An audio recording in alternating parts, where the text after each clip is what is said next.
The story follows the life of a woman named Josey, inspired by true events. At the beginning of the movie, Josey is waiting by the Christmas tree with her son, Sammy, and her younger daughter, Karen. They're alone at home until her husband arrives. And you think you're tough? Where are my shoes? Tell me tough. Despite the pain her husband causes her, she cleans herself up and decides that this is the last time she will put up with him. Determined to leave, she packs up her and McKid's belongings, but Sammy resists her decision to leave. Look at my face. Don't toss shoulders at me! Sammy, goddammit! Eventually, Josey manages to load everything into her truck, and the three of them set off on a road trip to her parents' house in northern Minnesota. It's not an easy choice, but she needs a safe place for her kids. However, life at her parents' house isn't much better. Though they are safe from her husband, her father, Hank, shows no respect for her.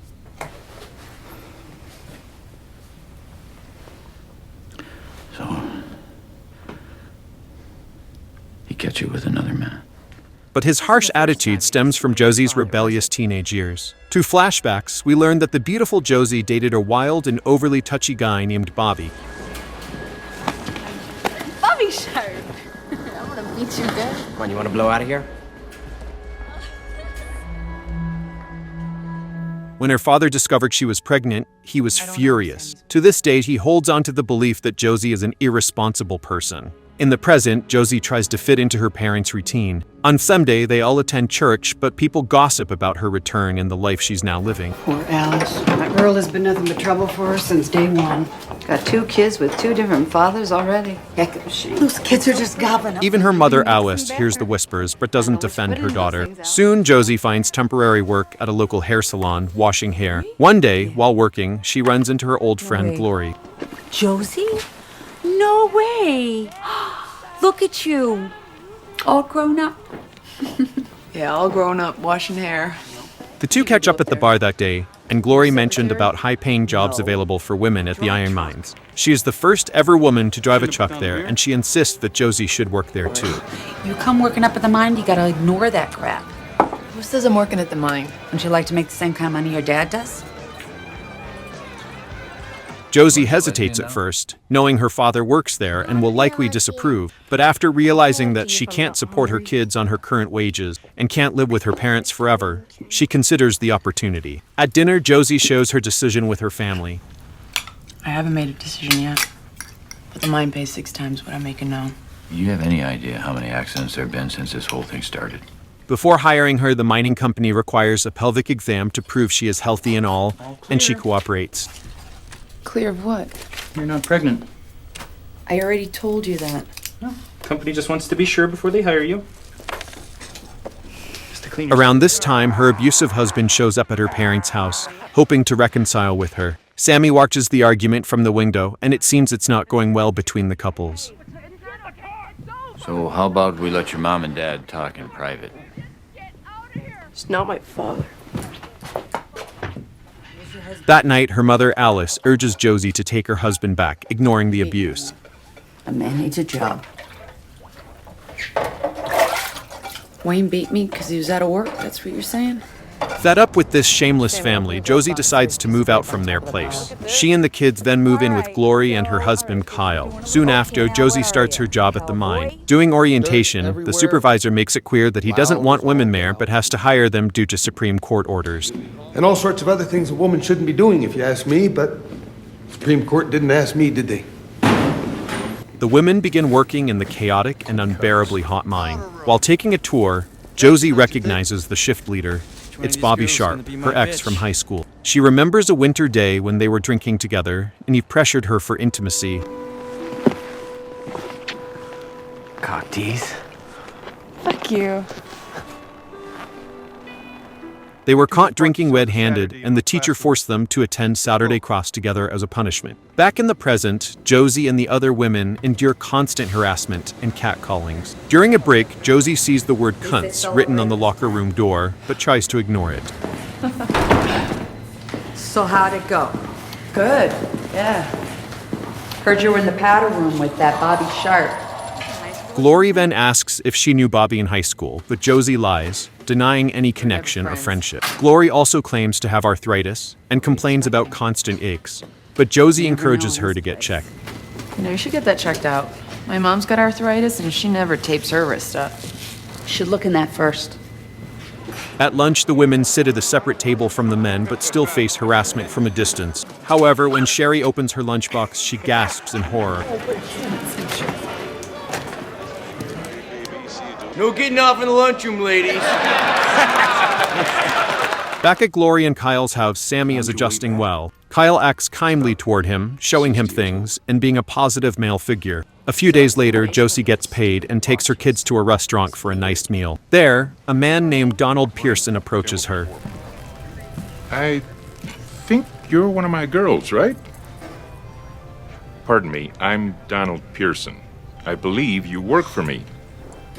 After he leaves, Josey proposes a toast, happy to treat her kids to a good meal. The next day at work, Josey and Sherry are stalked by Bobby and a man named Earl. Earl asks for a cigarette, but Sherry tells him to get lost. Undeterred, Earl grabs one from her pocket, touching her chest in the process. Oh, it's okay. I get it myself. Come on, Earl. All right, fun's over. That afternoon, Josey goes to the supervisor to complain about Earl's inappropriate behavior toward Sherry, as well as the unacceptable working conditions for the women. However, the supervisor coldly states that no one wants her there and nothing will change. These boys aren't your friends. I'm not your friend. You got no business being here, and you damn well know it. Later that day, while cleaning a machine, Bobby approaches Josey. He starts saying crude, inappropriate things, deeply hurting her feelings. The constant harassment and filthy talk from the men wear her down. You should see your face, Josey. What, you think I'm serious? I'm just fucking with you. We're just... Feeling defeated, Josey breaks down in the locker room, crying alone. Glory walks in and advises her to grow a tough skin if she wants to survive working there. Despite everything, Josey thanks Glory for getting her the job. For the first time, she feels capable of feeding her kids, affording essentials, and looking forward to getting them a new home. I don't know I'm ever gonna thank you. Oh, what for? For this. First time in my life I'm making my own money. I can feed my kids. That night, Josey goes to a bar with her coworkers. Kyle, Glory, and their mutual lawyer friend, Bill, who recently returned from New York, are also there. Glory tries to set Bill up with one of the women, but he claims he needs a break from dating. Ready to meet my girl yet? She's that one. Blonde, skinny one. What do you think? I'm taking a break from women for a while. Our girl Josey seems cheerful for a change, talking, laughing, and enjoying herself. Sherry tries to dance with Bill, but when he turns her down, she assumes he's not interested in women. Bill's attention shifts to Josey, and he seems eager to ask her to dance. But you know... Evening, ladies. Evening, man. Josey dances with Richie and thinks he's a nice guy. Afterward, she returns home with Kyle and Glory, only to find her son Sammy passed out drunk in the bathroom. Barfed on him. Runs in the family. All right, let's go. No more. The next day, despite Sammy's hangover, Josey remained optimistic, and the family went to see a new house of their own. She's making enough money to get a home loan, buy a house, and provide for her kids. Work something out. Huh? What do you guys think? Definitely take it. I think it sucks. Seeing their smiles makes everything worthwhile. Later, Bobby approaches Josey, claiming he spoke to the men to ease the harassment. He sends her up a conveyor belt to fix a clog, only to have a friend turn the machine back on. Go on! Nothing to be scared of.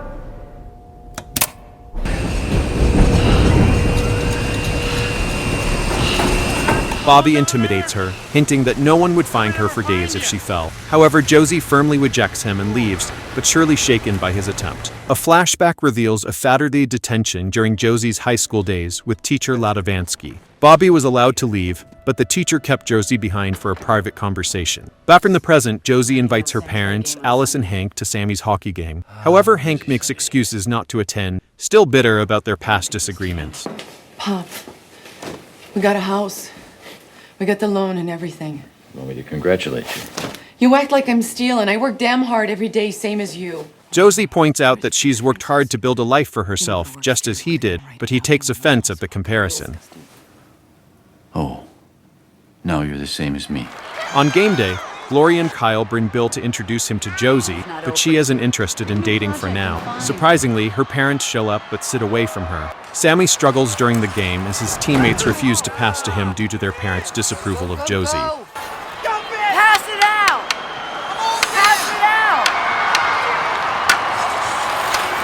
What? Also, in a humiliating scene, Bobby's wife comes and publicly accuses Josey of being a homewrecker, calling her degrading names. You just keep away from Bobby. You know what's good for you. Bobby? Bobby's sharp? Tossing your ass around, lost your own marriage. Don't think I'm gonna let you mess with mine.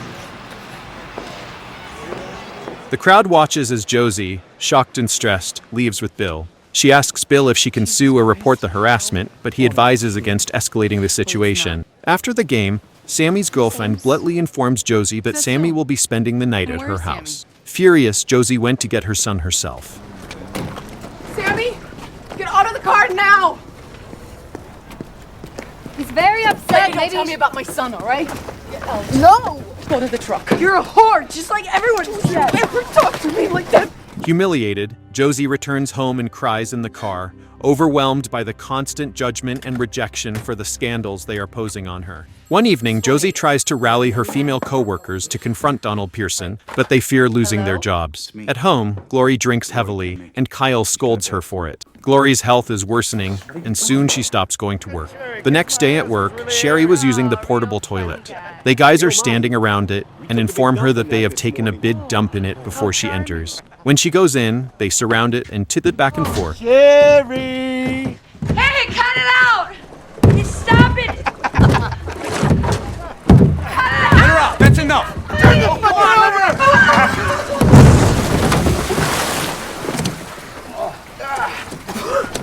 Covered in filth and humiliated, she breaks down. Ricky helps her up, but the trauma lingers. Determined to seek justice, Josey takes a day off the next day to meet with Pearson directly.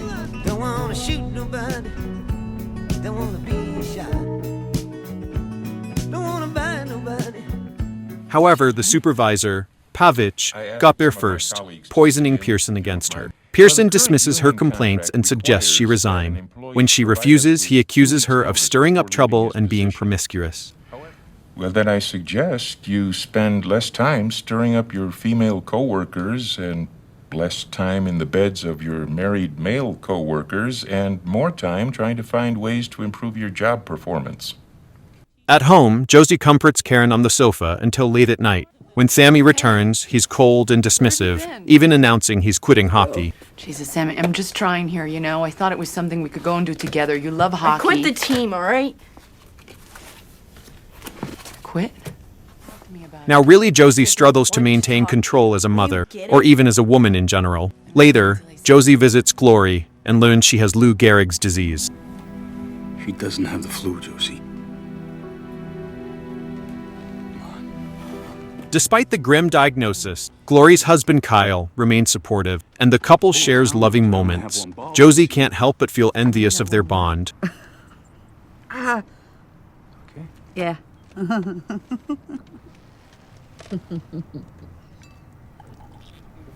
One day, things spiral out of control at work. The women arrive to find their changing room walls covered in insults and slurs written with excrement. This disgusting act is retaliation for Josey complaining to Pearson.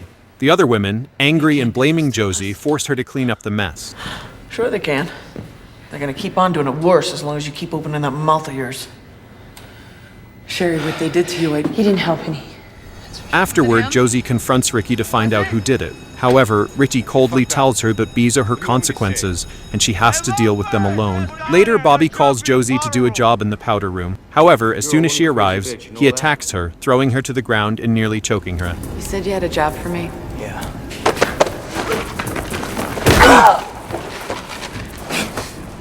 You like that, don't you? You like that? You grab your pussy like that, don't you? After that, shaken but determined, Josey goes straight to the lunchroom and confronts Bobby in front of Ricky and Earl. She boldly announces that Bobby just attacked her in the powder room. Who attacked you? Bobby in the powder room just now. Bobby, you lay hand on her? You sure you want to ask that, Rick? Bobby denies everything, and none of the women co-workers didn't support or defended her in any way. That's the breaking point for Josey, and she finally quits. That evening, Glory returns to the plantation and attempts to join a union meeting despite feeling ill. However, the men refuse to let her stay since she no longer works there. Well, you're not an employee anymore. You're not required to be here. Yeah, well, The next day, Josey seeks help from a friend and lawyer, Bill, asking him to sue the company. Bill refuses, saying she stands no chance. He explains that the company will paint her as paranoid, imagining things, or as a loose woman who invited the harassment. The illusion is that all your problems are solved in the courtroom. The reality is that even when you win, you don't win. I know, but I'm right. Oh yeah, I'm sure you are, but right has nothing to do with the real world. Later, at the bar, Bill shares his concerns with Kyle, admitting he might have taken the case if he were still working at a big New York firm. Kyle explains that the men never harassed Glory because she became a union rep early on and had safety in numbers. This conversation changes Bill's mind. He visits Josey and agrees to take the case, but only if she can get other female employees to support her so it can become a class action lawsuit. One woman's story can be dismissed as a lie, but not all of them together. It's never been done before. Sexual harassment class action. The next day, Josey visits Glory to seek her support, but finds her in the hospital, preoccupied with her health. During the first court hearing, Josey and Bill face off against Pearson and his lawyer, Leslie. Leslie quickly points out that Josey only has her own testimony, while the company has signed statements from other women claiming they are fine. By comparison, we have affidavits from 13 women, all stating there have been no incidents of abuse at Pearson. That is not true.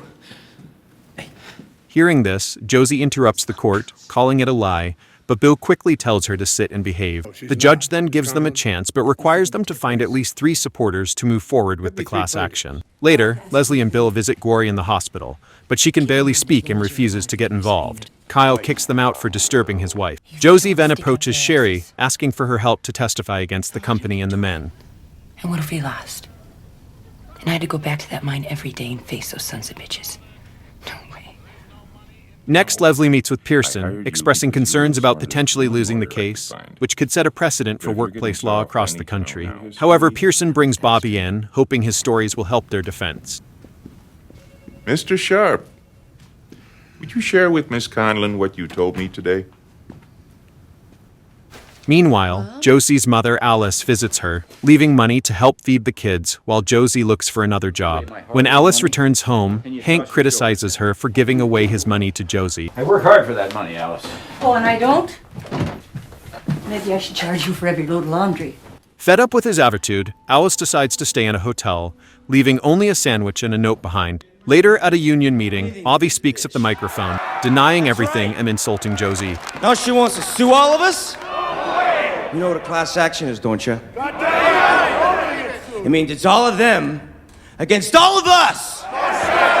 Her female co-workers are also there but remain silent. Then Josey requests a turn to speak, but they barely let her say a few words while the crowd continues to insult her and make rude gestures. Bylaws say no meeting can adjourn if a member wants to speak his or her mind. I got your gavel right here, bitch. When seeing his daughter being humiliated, Hank finally stands up for her. Having enough of seeing his daughter like that, he takes the microphone and declares his shame on everyone for their behavior. And I've been a ranger all my life. So have I. And I've never been ashamed of it till now. He points out that the world is not all sunshine and rainbows. It's about how hard you can get hit and keep moving forward. They never picked on each other's wives at company picnics, yet now they turn their backs on a friend's daughter in need. You're all supposed to be my friends. My brothers. Well, right now I don't have a friend in this room. Afterward, Hank goes to Alice at the hotel and they reconcile. Back at the mine, Betty and Sherry start reconsidering their stance, though Peg remains determined to lie in court. However, things take a darker turn when Sherry finds semen on her jacket in her locker. Which means we don't have a choice anymore, right? Right, Betty?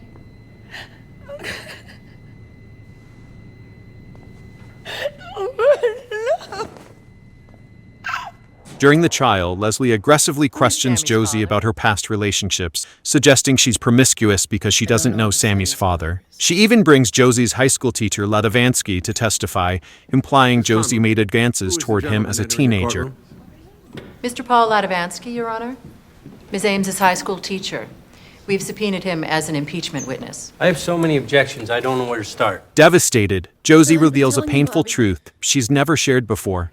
Back in detention, after Bobby left, Ladavansky assaulted her. Bobby saw it happen but ran away instead of helping her. The company used a false narration against her in the trial. Hearing this, Hank gets furious and attacks Ladavansky. Your Honor, at the very least, we're talking statutory rape here. You raped my daughter, you son of a bitch. Okay. Order, bailiff. Help!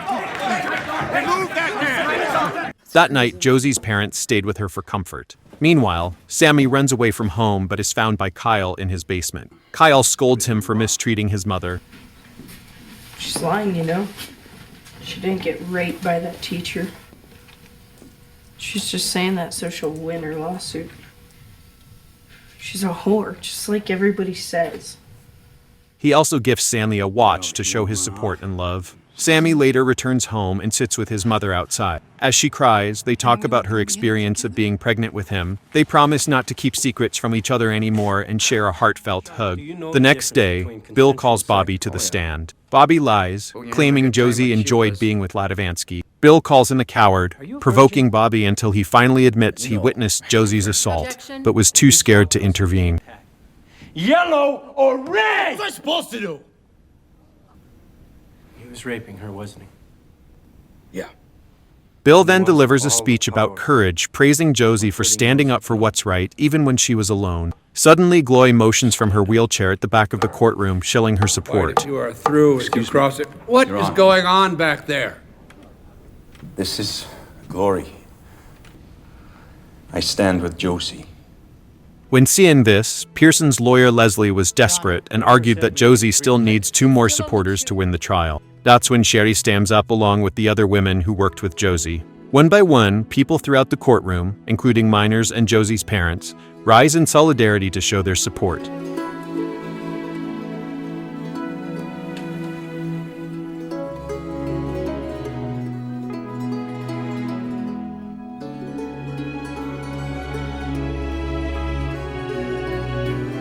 The real women of the Mesabi Iron Range won their case in court. They received a modest financial settlement, but more importantly, they secured a harassment policy that would protect them and all the women who came after them. In the end, Josey's life gets back on track.